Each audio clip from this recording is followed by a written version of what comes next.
So welcome to another guest episode of Chalchitra Talks. Today we have Manvi Gagru amongst us. Manvi is a film actress and इन्हें आपने बहुत सारे shows और movies में देखा होगा.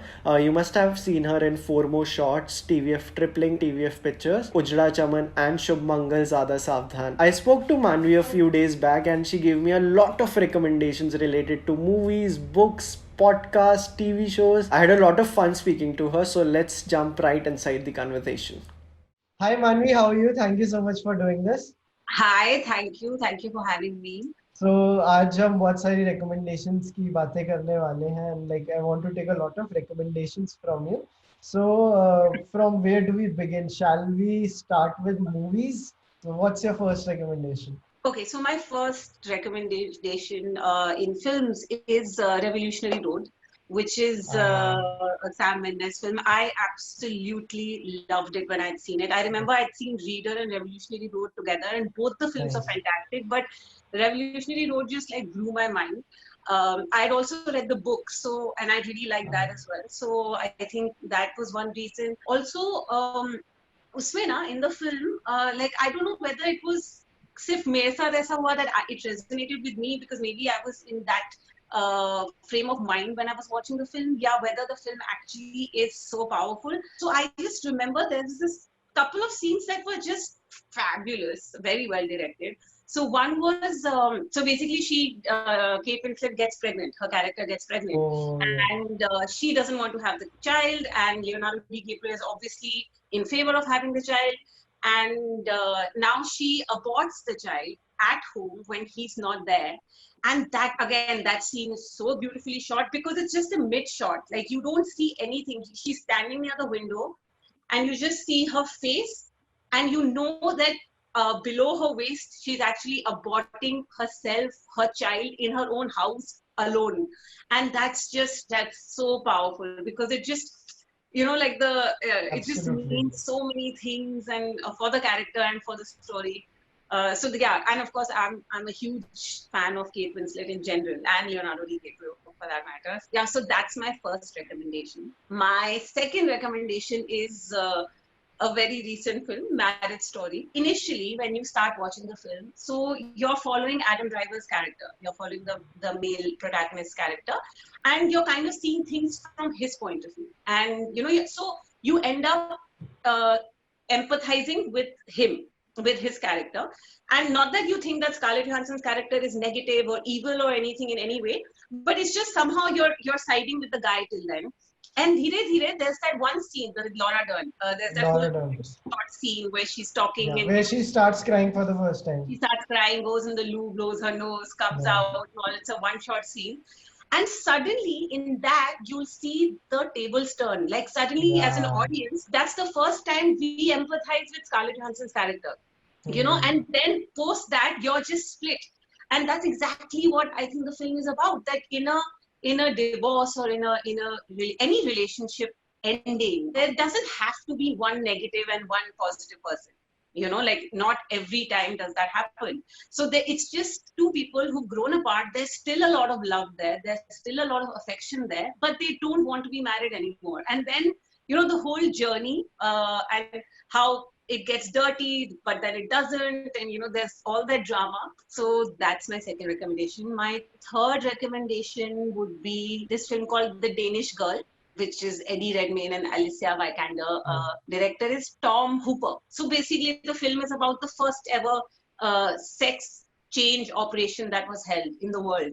And Eddie Redmayne's character is the titular character. And at least for me, when I saw the film, I was like, okay, the Danish Girl is Eddie Redmayne's character. And then when you watch the film, I genuinely felt that actually Alicia Vikander's character, Gerta, it's just fabulous. Like, so again, she's an artist who isn't doing, very, like she's doing the rounds of art galleries and this and that, and nobody's really like, taking up her work or doing exhibitions for her stuff. And everybody keeps telling her that, you're good, but you're not there, you're lacking, you're missing that one thing or whatever. And then one day she comes home and she sees her husband in her negligee, like her nightgown or something. And she's just like, and then they have they have sex. There's a scene right after they have sex. She's just sitting and sketching something, and that's when you see that somewhere subconsciously her character has got that spark that everyone said you didn't have. And meanwhile, of course, she doesn't realize. She thought it was just like a sexual experiment or whatever, but she doesn't realize that it's the beginning of her husband realizing that he actually doesn't identify as a man, and he feels like he's a woman trapped in a man's body. And then of course their relationship, because like her character, there's no love lost, right? Like she still loves him, he's still a great guy, there's still like a very strong bond between them. But what do you do in a situation like this when suddenly your partner for so many years turns around and says, hey, you know what, I want to get a sex change operation? So there's this whole, her character's conflict is, whether she should be the partner or the friend that she's always been to this guy, or should she be the wife where she's like, no, you can't do this, I mean, what the hell, and all of that. And then of course she chooses to be the friend and supports him and sees him through the whole process. And of course in the end we know what happens. Then of course, the latest film I saw, which is The Trial of the Chicago 7, one I haven't seen. Oh, it's fab. It's fab. Like from the first frame, the film sucks you in. And I think that's what is his biggest achievement. It takes you in and it sustains it. Like your interest is sustained throughout. The dialogues are always so sharp and witty, and like that repartee is so quick and there's so much information in those dialogues that you have no choice but to pay attention. And then that like your level of engagement is sustained through the film. So in Chicago 7, that's what I really like. Of course, I had no clue about this whole incident. It's based on a true event. I had no idea. And the best thing to come out of it was that after the film got over, I went and read up about the incident and all of that. But in the film, what I really, really, really liked was, one was, of course, so it's essentially a large part of it is a courtroom drama, right? So, and in the courtroom, there are moments and there are certain shots which are slightly top angle shots, and you see the weight of establishment, of government, of, if you are saying something or if you're fighting a case against the establishment. So, and the way they come down on you as a viewer, you can feel the weight of what it is like to go against establishment. And because they'll attack you from every corner, and it's very disheartening. Those frames, those shots are just, and they're very visceral, like you don't realize it, but you can feel it, like so there's that. I also feel another thing that the film very beautifully portrays is that for any ideology, for any revolution, any thought process, school of thought, whatever, there has to be, you can't have just one line of that looks. For example, so if you're a liberal, then there are different ways of being a liberal, right? Like you can be liberal through your work, you can be liberal through your activism, you can be liberal through your life choices, you can be liberal through, I mean, there's so many ways of showing that, or anything, any ideology. So I just like that also, they manage all the characters while they're on the same side of the ideology, but their approaches are very different. Like there's one who feels that, again, Eddie Redmayne's character, that feels that, no, you have to be in the system to beat the system. So you have to get inside it and you have to respect the system. Only then can you kind of change it for the better and improve it.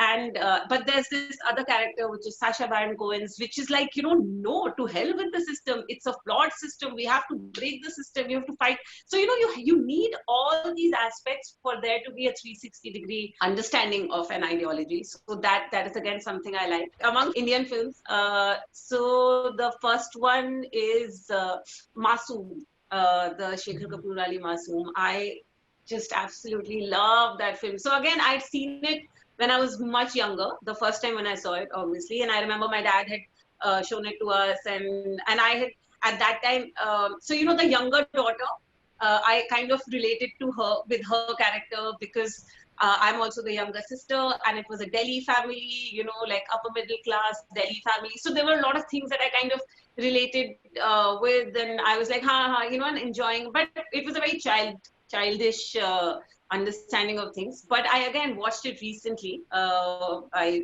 watched the film again recently because I was showing it to a friend, and I just feel that it's uh, I mean, performances are just so bloody nuanced, like every frame, Nasiruddin Shah's acting, every frame, Shabana Azmi's expressions, and they're so subtle and so natural, there's no like dialogue bazi, there's no filmy pana or, whatever, there's no stylization of things. In that film, what the protagonist Nasiruddin Shah's character does is like morally wrong, right? But at no point do you. I mean, you feel his pain, you feel his dilemma, you're like, theek hai yaar, ho gaya yaar usse. Like, even, which is obviously also what Shabana Azmi's character, eventually her journey is to reaching that point. But yeah, I think they've shown it beautifully. Then Kal Yug, the Shyam Benegal film, which is again something. So that genre, which is contemporary mythology, I just love. So Kal Yuga is of course is like a modernized version, contemporary version of Mahabharata, and a story about two brothers who are fighting over a business and over a particular contract, and then similar to Mahabharata, like you have the like in Mahabharata you have the Pandavas who are again morally, ethically, they're righteous, they do everything right and they're skilled and all of that. And the Kauravas, the other, who feel they have been wronged, and hence they react the way they do. So that whole conflict they've explored really well in that film. Performances are again brilliant. And the third film, which actually, interestingly, I'll tell you how you connect to the film for me, but Ibaleu. And I remember why I think of you a lot when I think of the film is because I remember you tweeted saying something like, I'm calling all my friends and family, telling them to watch the film. And I had done that exact same thing because it was at that YouTube festival for only 24 hours. So, and I had seen it in the night, and then I left like these messages to my friends and family that if you watch, I mean, please drop everything and watch this film because it's only there for another few hours. And so I had done that exact same thing. But again, what I loved about Ibaleu was, the concept is only, the one-liner is only so different. And, in any film, for you to like any film or show or whatever, either the concept needs to be new, like something totally different you've never seen or heard, or it's an old concept which is presented to you in a new, different way, right? Otherwise, why would you watch the film? So I felt Ibaleu got that bang on. The concept only this one-liner of monkey chasers. Unki kahani is, I think, brilliant to begin with. Nice. Now we can are there any TV shows also that you want to touch upon? Yeah. Yes. Cool. Let's talk about TV shows. So first and foremost, I'll have to say Friends. Friends. And I think it's I don't even count it anymore as in the top 5 or top 10 or whatever, because for me, Friends is a class apart. I think Friends, because it's just, I also feel it's not fair to compare it with other shows because Friends ran for 10 years and and I have actually grown up. For me, Friends is very close to my heart because I've grown up watching Friends. A lot of my there's a lot, you can see a lot of my friends tell me, I also see it, that there's a lot of influence in my life of Friends. My sense of humor is very inspired by Friends. कौन से character के जैसा? Which character? So I think the sense of humor, I would like to believe my generation ka understanding of dating and all of these things, and that's it's very again influenced by Friends. Also, this is my Friends poster. But हाँ मैं वही देख रहा था. Then of course this Black Mirror season 1, I think, is something that everyone should watch. Season 2 or 3 भी ठीक है, but I felt nothing matched season 1. के बाद वो नीचे ही जाता है. I don't know. Maybe because it was also new for us, ना, the concept. So और उसमें मुझे there are 3 episodes in the Hmm. first season. The first one is National Anthem, which I think is an interesting episode to start with because it sets the tone of the rest of the show. It tells you what the show is about. Although I don't particularly like that episode so much, but I think Hmm. as a first episode, it's okay.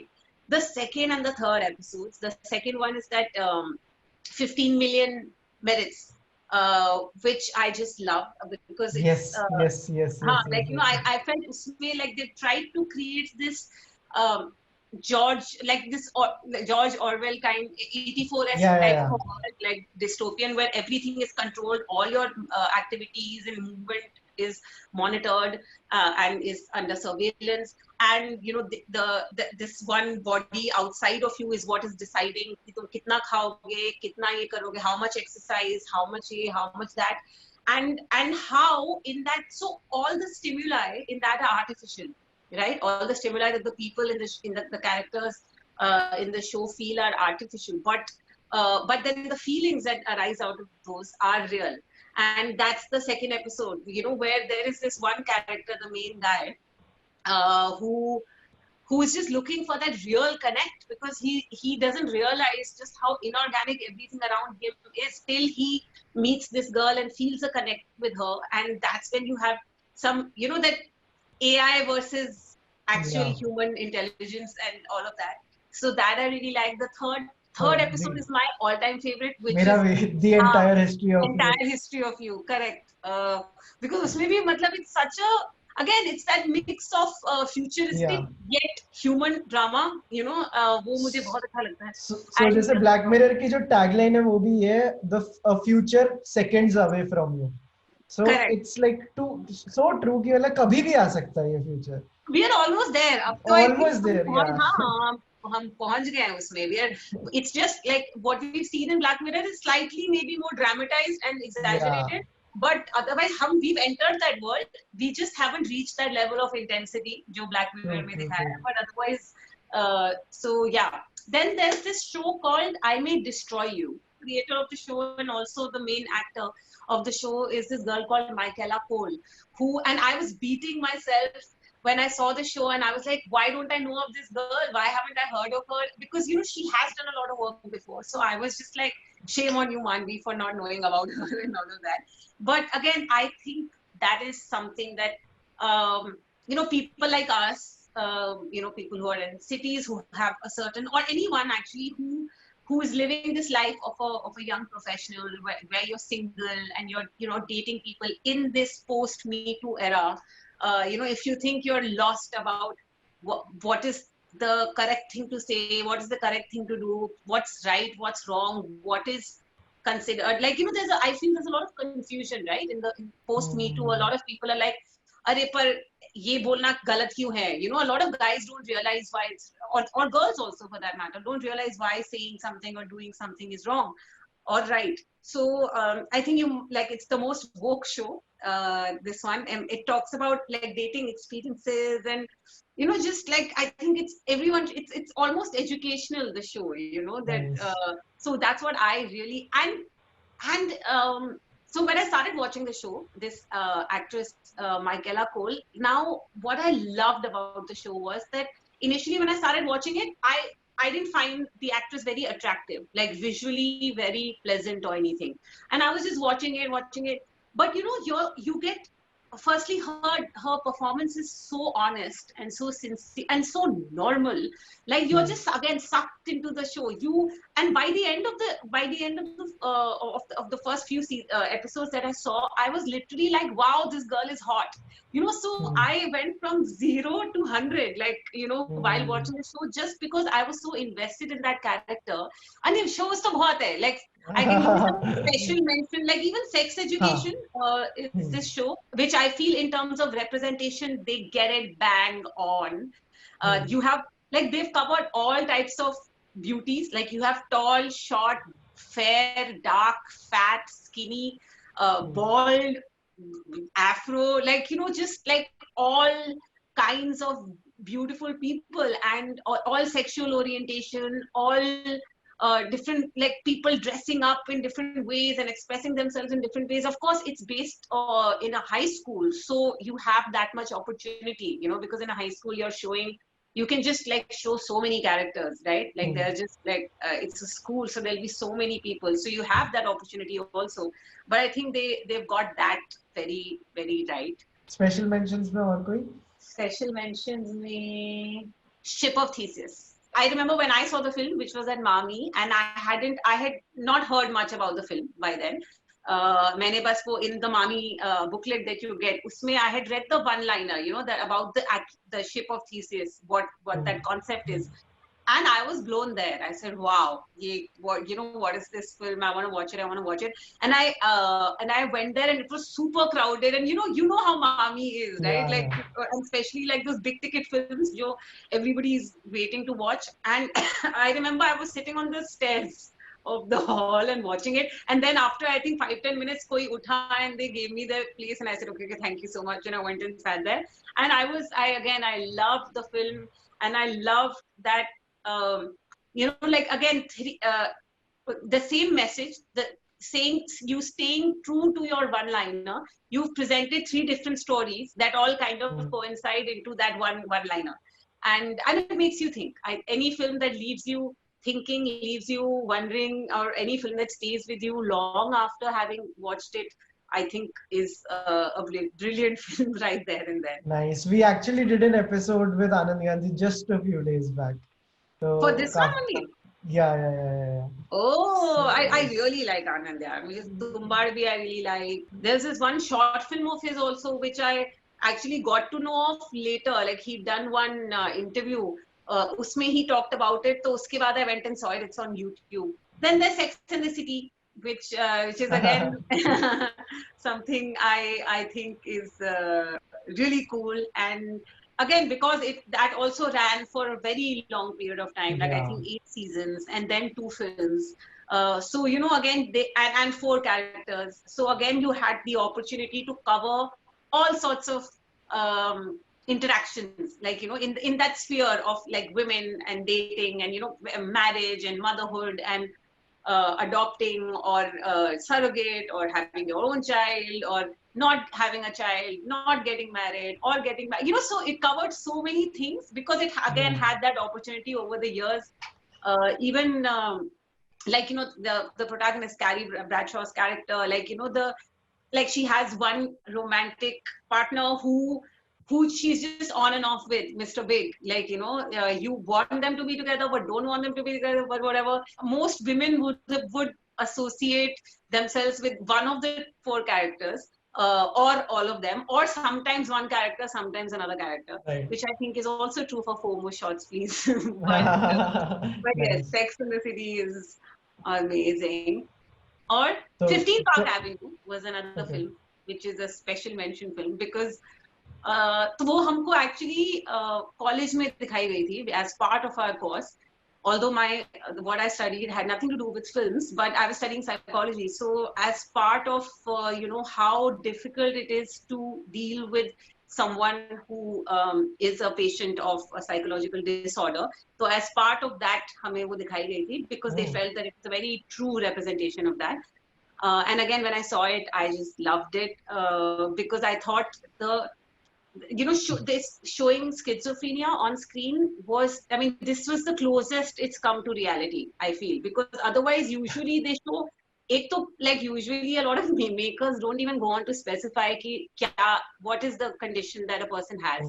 They'll just leave it at ye pagal hai. ये पागल हो गए ये पागल है but इसमें they got it like clearly you can tell that they know what they're doing. So Aparna Sen की direction है film and you know that she knows what she's doing. Konkona Sen has depicted the schizophrenic character and again very well done. Shabana Azmi is playing her elder sister who's her primary caretaker. And what she goes through, as a caretaker, what you have to go through because you love that person. They are your family. They're your sister. But at the same time, it's challenging. So there are times when you just kind of break down, and then there are times when you are just like, what, I have to do this. This is my duty. So all of those things. Yeah. Okay. Now let's move to books. What are your book recommendations? Sapiens. सबसे पहले तो I think everyone should read Sapiens because I think it's I'm a huge Yuval Noah Harari fan. Like I'm not just his books. I have charted all his interviews, TED Talk, Ah, this, that, all videos. I just really, really like admire him. So I think *Sapiens* is something that everyone should read. It in very concise and clear terms, it tells you his perspective on how we've reached where we have as humans, as a species. So I really like that. There is also this book called Reading Lolita in Tehran. So the story is basically about this one, the author. She's herself, like in reality, she left Iran and moved to the US when during Islamic Revolution, where it there was this Husseini, a leader called Husseini, who kind of came and suddenly he put in very stringent, strict, conservative rules, and people had to follow it, and a lot of people had to flee and all of that, and there was a lot of revolt against it and blah blah. So she herself is someone who's faced that, and she talks about the the uh, the protagonist is a lecturer in Tehran University, an English literature professor. Because of this government coming in, there's a lot of ban on a lot of good books, progressive books. Suddenly, women are all told to cover their heads and be in burqas and not even have one strand of hair coming out, and a lot of these things. So she decides to hold a book club, to start a book club, and it's a secret book club. So all the books that are banned, they sit and read those banned, but are hmm. actually like literary classics. So and usme kya hota hai, like it's primarily like the book club comprises of like mainly women and one or two guys. And when they come in their burqas and everything covered. So in the first few pages itself, she talks about how when the book club started, she on the first day she took a picture when they entered, Mm-hmm. in everybody wearing their burqas and stuff, and one picture in the end, before they were leaving, because after entering the house they would remove their burqas and whatever. And she talks about how when she took the picture with the burqas, the difference in the two pictures is that in the one with burqas, she's just like, all the women have been reduced to just that they are just women, because you can't see anything else. You can't see what they're wearing. You can't see whether they are fat, uh, Mm-hmm. thin, whether they are dark, fair, whether they are, because the minute the burqas come off, you see their personality. Somebody's got short hair, somebody's, wearing jeans and a t-shirt, somebody's wearing a dress and is more shy, somebody's smiling boisterously, somebody's smiling in a shy way. Their personality comes out. And she talks about how this was a way to curb that, individual differences that are there, and to make it all uniform as women. That, and that was something which I'd never seen it as that. And I was like, oh yeah, that's a very interesting point of view. And after that, I was just into the book and I started reading it. And I remember it was also, I had a fangirl moment because I had tweeted about the book and tagged the author. And I think she's one of the few authors, Azhar Nafizi, her name is, who is one of my favorite authors who that's alive. Otherwise most of the authors I like are no more. And she responded to my tweet, and I was like, oh my god, so that happened. That's how I like the book. काफी सही. Then there's this book called Sense of an Ending, which is just Hmm. heartbreaking. Uss pe film bhi bani hai, but I haven't Yeah. seen that. And I'd seen the promo, and I was like, I was a little. I'm always like, books that I really like, I'm just very skeptical about watching the films based on those books. But yeah, that was a beautifully written, beautifully felt book. There is, of course, Harry Potter series, which is just again. Harry Potter is like friend. Harry Potter is like friends for me. I've grown up with it, and I Yeah. remember, जब book आती थी, so there was this in Delhi. There was this one bookstore that would take, like, they would write down names. We would have to pre-book. you know, कि आपके पास because we wanted it the same day that it was releasing, and India में थोड़ा late आता था उस time, you know. So Yeah. I remember we used to go, मैं school में थी, and the day I think the third book was coming, Prisoner of Azkaban, and we went to school and we'd all kind of got our names listed in that list in that bookstore, and we went to school. We're like, you know, did you get it? Did you get it? And they're like, no, it's for the bar, you know, because the shop would open after 10 o'clock when we were in school. So we would run after chutti. We would just run to that store and like stand in a line and get those books and then immediately finish it, because more than reading, we wanted to kind of tell each other that we read the book. You know, हमने सबसे पहले जो आज Twitter पे होता है कि मैंने सबसे पहले न्यूज डाल दी, तो rather than you know correct news or not, तो वो उस टाइम हमारे साथ होता था that सबसे पहले मैंने पढ़ी, even if you haven't read it properly, you just like you know whatever. But so yeah, Harry Potter series and any Murakami book. Very nice. I'm also a big Murakami fan. Anyone that you like in Through my particular? entire lockdown, I have felt like a Murakami character. I genuinely, I saw myself because I live alone, and I could visualize. Like even when I read a book, I like end up visualizing, right, in like scenes and shots and all of these things. And I every time in the lockdown when I was cooking and sitting and eating by myself, I would immediately like you know associate with one Murakami character or the other.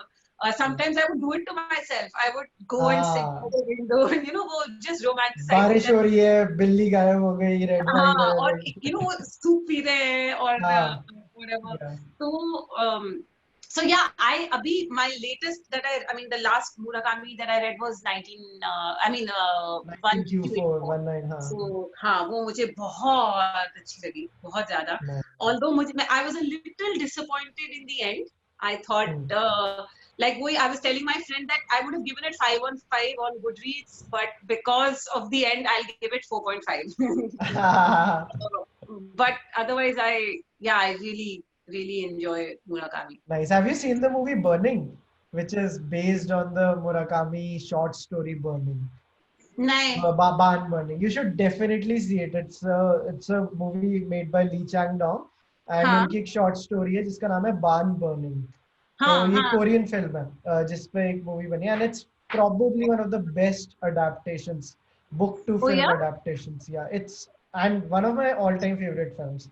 In fact, are there more adaptations of Murakami? Because I've always felt that a lot of his books, a lot of his stories or novels, very visual and they're very visual and they need to be like, I mean, they can easily be, you know, like adapted to screen. There's this one book that I read recently called Home Fire, which is a Kamila Shamsi book, which also won the Booker Prize. When I was while reading it, and I'm not exaggerating, while reading it, and even after finishing it, I was just like, this is a script. This is a film script. You know, it's so good, and it has everything. Like it has romance, it has politics, it has religion, it has again, like you know, like lots of aspects that can be covered, and it's almost written like a screenplay only. Like while reading it, I was like, you know, picture chal rahi hai. Like in my head, I could see it. You know, like so. Yeah, that's a lot of books I feel should be adapted to screen. Absolutely. And are you a podcast fan? Do you have any podcast recommendations? So again, I was never a podcast fan. I've never really enjoyed it because every time I'm listening to something, I'd rather listen to music or then I'm not listening to something. But again, during the lockdown, because Sara kaam main khud kar rahi hoti thi, and you know so I used to a lot of times just put on a podcast, and while I'm like doing something, I would listen to it. So one podcast that I really like is The Seen and the Unseen. Which is an Amit Verma podcast. If you're interested in current affairs or you know social political issues, socio-economic issues, so it's based like they pick up a lot of these topics and then they discuss those at length, pros, cons. Usually, I mean, there's mostly a guest they have who's an expert on that topic, and then you sit and discuss. So that I like. There's also there's a Sam Harris podcast. Sam Harris is someone who I've started listening to and reading about in the lockdown. So same. so uska bhi mujhe there's this one podcast which I'll send you if you want, which is please. Very good. It's him, his wife, and one other person who's a who's a neurophysicist, and they have like discussed everything from consciousness to spirituality to meaning of life to free will to everything, you know, and I really enjoyed that. उनकी Sam Harris की एक app use करता हूँ मैं, waking up. Waking up is a book. So waking up is also an app. And App also for meditation. Oh, अच्छा, okay. And it's brilliant. Like I'll tell you just one thing. मैंने किस पे अलग से वो भी बनाया था. It's one of the coolest features. आप ऐप डाउनलोड करो, they'll tell you why it is different from other meditations app, और वो बता देंगे, पता है आप सब बिजी हो, ये है, मेरे को पता है टाइम मुश्किल है. सैम हैरिस का खुद एक उसमें एक ऑडियो है. वो बोलते हैं now let me tell you about my business model. हमारा सब्सक्रिप्शन बेस्ड बिजनेस मॉडल है और इसके ट्रायल मिल जाएगा आपको 30 दिन का, उसके बाद सब्सक्रिप्शन बेस्ड है. बट अगर आपके पास पैसे शायद नहीं है और अगर आप विलिंग नहीं हो पे करने के लिए, आप हमें ईमेल कर दो, आपको फ्री वर्जन चाहिए और आपको दे देंगे. मैंने वो ईमेल किया, उन्होंने मेरे को 1 साल का फ्री वर्जन दे दिया. एंड दे आर लाइक 1 साल बाद भी अगर आपको लगता है if you still don't want to pay for whatever reason, we'll give you the free version again for a year. They give you a year long subscription. Nice. This is so smart because I told this to 30 people. Like ये वाली चीज की थी, लोगों को call करके बताया, तो इतनी पब्लिसिटी हो गई, मेरे को लगा दिस इज सो स्मार्ट. क्योंकि 2 साल बाद तो आउट ऑफ गिल्ट आप पैसे दे दोगे यार, चलो. तो ये I really enjoy his conversations यार, बहुत मजा आता है. Infact again उसका भी मैंने सब चार्ट लिया है, like all his YouTube videos and conversation, tech talk, you know, with everyone, with lots of people. There's one he has with him and Deepak Chopra. There's one of him and Yuval Noah Harari. You know, all these. बहुत मजा आ रहा है मेरे पे. Nice. और अब बात करते हैं म्यूजिक की. Like what kind of music are you into? So I have a very eclectic taste in music, I would like to say. Like I have, in fact, I even like a lot of my friends also keep joking, like in my vanity when I'm getting ready for a shoot or whatever, vanity van, मतलब music चल रहा होता है. It can go from like a Coke Studio Sufi number to like a Punjabi Bollywood song in seconds. मतलब ऐसा shuffle भी रहता है, and I like to keep it on shuffle so that I don't know what to expect. I can be surprised by the song and let my mood be dictated by it. But हाँ, so for me, like workout music is it's like really like fast-paced dancing music. That would be workout music. So a lot of like a lot of pop songs. And a lot of like Bollywood, Punjabi, you know, your Badshahs and Raftars and all of those are my jams for working out. And when I just want that energy and, you know, you want to wake up or whatever, I really like, again, Coke Studio kind of music also, which is folksy, but with a slightly more modern twist to it. वो भी मुझे अच्छा लगता है. I among indie bands and stuff, like I really like Lifafa, Peter Cat Recording Company, Swaratma. In fact, recently I found out that Hitesh, the director of Shubmangal Savdhan, that he'd written a lot of the songs for Swaratma. And Swaratma was a band that I used to listen to in school and college, because there used to be a music festival in Delhi called GIR, Great Indian Rock Show. तो उसमें स्वरात्मा आता था. They used to perform and I used to really like them. So they were there. And then of course your usual rock, the Doors and Pink Floyd and GNR, and वो तो है, वो तो classics. Nice. तो I think काफी सारी मेरे को मेरे end पे recommendations मिल गई है. Is there anything that I might have missed या कोई और in general art form related recommendation that you might want to give जो मेरे end से रह गया पूछना? I don't know if you there's this one film called Platform, जो again that was something मेरे को बहुत मजा आता है when I stumble upon Netflix पे आई थी. हाँ. I haven't seen it, but I've heard quite a lot about it. Yeah. So you know the thing with me is that I don't like to know anything about the movie. मैं trailers भी नहीं देखता. Trailer में same मैं भी trailers नहीं देखती हूँ. मुझे बिल्कुल I don't like watching trailers or whatever. I want to I'll read the synopsis and see if I want to watch the film, and then I start watching it. Same. So मेरा platform के साथ वही हुआ था. I stumbled upon it, like I was surfing on Netflix, and suddenly I saw this film, and uska I read its like 2-3 synopsis में जो line था. Then I said, oh, interesting, and I started watching it, and it was fabulous. Like, it's really dark. It gets very dark and morbid at some point, but मतलब मुझे तो काफी अच्छी लगी थी. Fleabag is again something which I think, which nice. was Yeah. and you know, a lot of shows, see, for getting the first season right is, I mean, that Yeah. is also a huge task, but that is usually easier. But then staying true to the core of the show, taking it to the next level in season 2, Yeah. and when shows get season 2 right now, तब मुझे लगता है तब wow, मजा you आता know, है. Yeah. हाँ, like same thing happened with Fleabag and Marvelous Mrs. Maisel. I think because Marvelous Mrs. Maisel also, when it ended, I was like, what? How are they going to take the story forward? Because the story is about this housewife who kind of stumbles upon stand-up comedy and finds her space in that, and you know, she's become popular. This in the a wife of the 50s and 60s or whatever. So when season 1 got over, I really enjoyed it, and I was wondering where they're going to take season 2. But again, staying true to the plot, Yes. they took it like one step up in season 2, and I was like, oh wow, and same happened with Broadchurch also. काफी सही. So thank you so much, Manvi, for doing this. Thank I you, hope. Weber. Hi guys, this is Manvi Gagru. Please like, follow, and subscribe to Chal Chitra Talk.